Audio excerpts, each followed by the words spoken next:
Hello दोस्तों, नमस्ते। स्वागत है आप सबका हमारे चैनल पे। मैं हूँ उर्मिला यादव।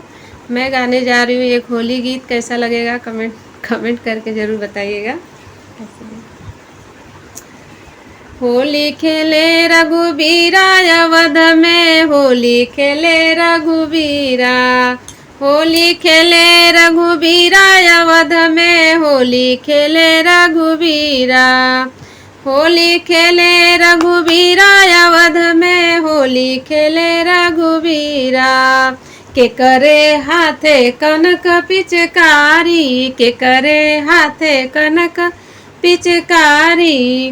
के करे हाथे अबीरा अवध में, होली खेले रघुबीरा। के करे हाथे अबीरा अवध में, होली खेले रघुबीरा। के करे हाथे कनक पिचकारी, के करे हाथे कनक पिचकारी। के करे हाथे अबीरा अवध में, होली खेले रघुबीरा।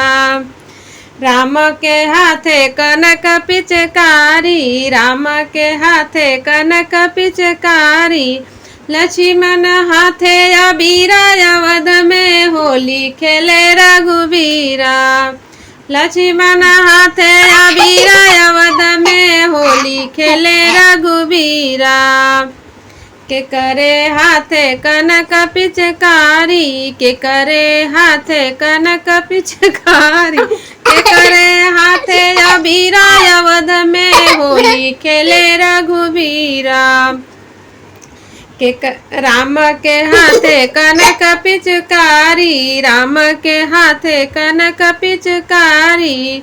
लक्ष्मण के हाथे अबीरा अवध में, होली खेले रघुबीरा। लक्ष्मण हाथे अबीरा अवध में, होली खेले रघुबीरा। के कर भीजे सिर पे पगियावा, के कर भीजे ला सिर पे पगियावा। के कर भीगे मांग के सिंदूरवा अवध में, होली खेले रघुबीरा। राम के भेजेला सिर पे पगियावा, राम के भेजेला सिर पे पगियावा। सीता के भीगे मांग के सिंदूरवा, होली खेले रघुबीरा। होली खेले रघुबीरा अवध में, होली खेले रघुबीरा। के करे हाथे कनक पिचकारी, के करे हाथे कनक पिचकारी। के करे हाथे अबीरा अवध में, होली खेले रघुबीरा। के करे हाथे अबीरा अवध में, होली खेले रघुबीरा।